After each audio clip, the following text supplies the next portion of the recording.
So let me tell you some of the similarities between the Igbos of Nigeria and the Igbo descendants of the Caribbean.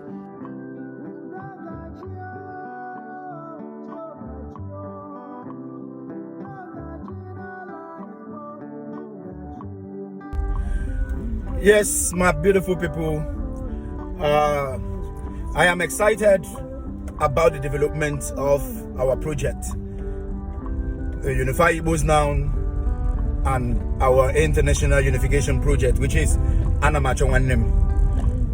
The video that you are about to watch is the testament that Igbo must do something. Something really serious about our unification, especially in connecting all our descendants, the Igbo descendants in the Caribbean.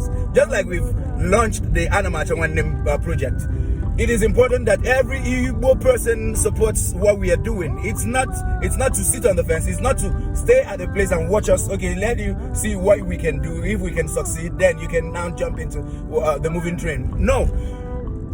From what we have achieved so far with the Unified Igbos Now in Nigeria, you should be able to believe us right now that God's hands are all over this project, the Unified Igbos Now, and everything that comes out from the Unified Igbos Now. All right, this is Chukwuemeka Ojembe Nwiro. I am calling on every person, every person out there. Let us unite. Let us come together. And project this Acho Nwanne'm International Unification Project for the Igbo nation. We must bring home our people. We must. It is not an option. All right, it is a must. We don't have the option to bring people together again. It is a must. So, and we must do it. I am calling on every entrepreneur out there, every business person, every mogul, all support on support this. We will be launching our GoFundMe very soon. We will be launching our GoFundMe very soon. In order for you to donate, we will be needing funding to travel from here to Gabon, to Equatorial Guinea, to Cameroon, to Ghana, to Liberia, Sierra Leone, then over to the Caribbeans, the Haiti, Jamaica. Just like this, our sister, she is a Jamaican, married to an Igbo. She understands that what they practice there, that they have Igbo ancestry. It is undeniable. It is undeniable. These are our people who were shipped from here during the transatlantic slave trade.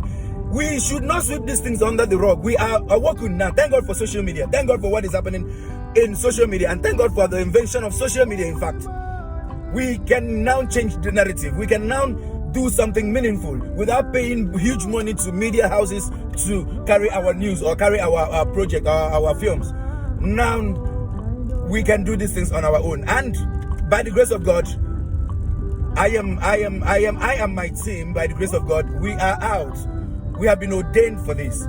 We have been anointed for this move. From here to Haiti, from here to Jamaica, from here to Barbados, from here to Belize, from here to every Caribbean country that has, even though a percentage of Igbo, we shall unite them. We shall tell them about our Igbo. We shall tell them where their ancestors were brought out from.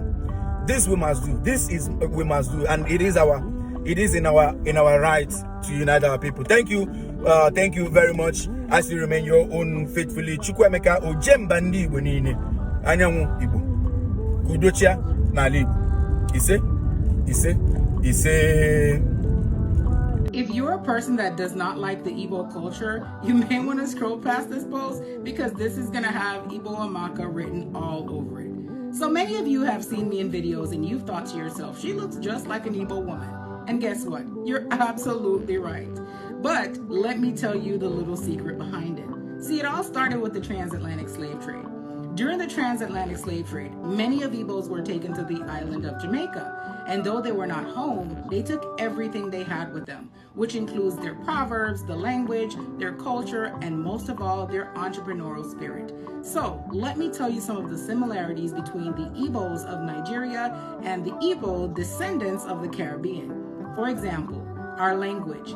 In our native tongue in Jamaica, which is called Patois, we have a very, very popular word that we use, and we pronounce it unu. This is the Igbo word una.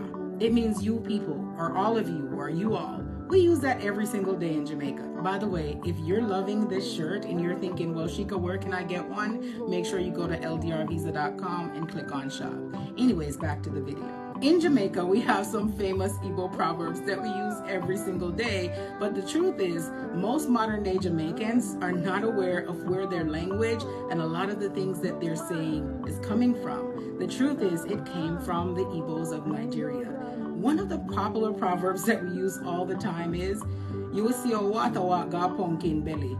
This is a popular phrase that we say in Jamaica, and in Igbo language, it sounds like this. Amaka milisi weba obi ubogru. Yes, and that's my husband, by the way. I did ask him to make me a voice note. I'm not that advanced in Igbo language yet. But yes, basically the meaning is, you will see how does the water get to the belly of a fruit or a vegetable? How does the water get to the belly, right? Right, that is something we say every single day in Jamaica. The Igbos are the largest entrepreneurial group in Nigeria. And guess what? They have passed down that entrepreneurial spirit to us, their descendants, in the Caribbean. If you would like to learn more about the similarities between the Igbo descendants of the Caribbean and the Igbos of Nigeria, let me know down in the comment section. And if you're an LDR couple and you're not yet following us, what are you waiting for? Make sure you engage from the bottom up, and I'll see you in the next video.